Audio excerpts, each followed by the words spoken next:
2011 সালে আরব বসন্তের ঢেউ আছড়ে পড়ে সিরিয়ায়। প্রেসিডেন্ট বাশার আল আসাদের পদত্যাগের দাবিতে শুরু হয় বিক্ষোভ। ক্রমেই সরকার বিরোধী এই আন্দোলন গৃহযুদ্ধে রূপ নেয়। দেশটিতে শুরু হয় জঙ্গিবাদের উত্থান। জঙ্গিবাদ দমনের নামে সিরিয়ায় পাল্টা সামরিক অভিযান শুরু করে যুক্তরাষ্ট্র। 2015 সালের পর থেকে সিরিয়ায় Kurdistan workers party PKK, Kurdish people's protection unit YPG ও ডেমোক্রেটিক ইউনিয়ন পার্টি পিওয়াইডিকে লক্ষ্য করে একাধিকবার হামলা চালিয়েছে তুরস্ক। এবার সন্ত্রাসবাদের বিরুদ্ধে আরও কঠোর হওয়ার ঘোষণা দিয়েছে আঙ্কারা। সম্প্রতি তুরস্কের প্রেসিডেন্ট রিসেপ তাইপ এরদোয়ান বলেছেন, সন্ত্রাসবাদের বিরুদ্ধে তাদের চলমান যুদ্ধ অব্যাহত থাকবে। তুরস্কের জাতীয় নিরাপত্তার জন্য হুমকি এমন সব গোষ্ঠীকে নির্মূল না করা পর্যন্ত তাদের অভিযান অব্যাহত থাকবে বলেও জানান তিনি। তুরস্কের বিভিন্ন গণমাধ্যম বলছে, গেল এক সপ্তাহে সীমান্তবর্তী এলাকায় অভিযান চালিয়ে সিরিয়ার জঙ্গি গোষ্ঠীগুলোর অনেক সদস্যকে হত্যা করা হয়েছে।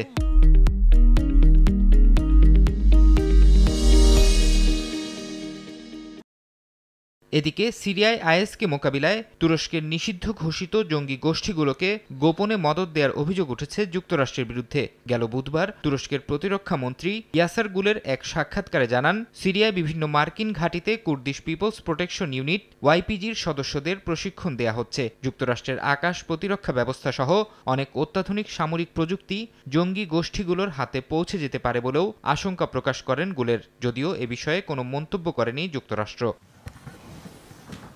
অন্যদিকে সীমান্তে সন্ত্রাসবাদ মোকাবিলায় তুরস্ক ইরাক ঐতিহাসিক নিরাপত্তা ও সামরিক চুক্তি হয়েছে। বৃহস্পতিবার আঙ্কারায় দুপক্ষের মধ্যে এই চুক্তি হয়। ফারহাদ চৌধুরী, সময় সংবাদ।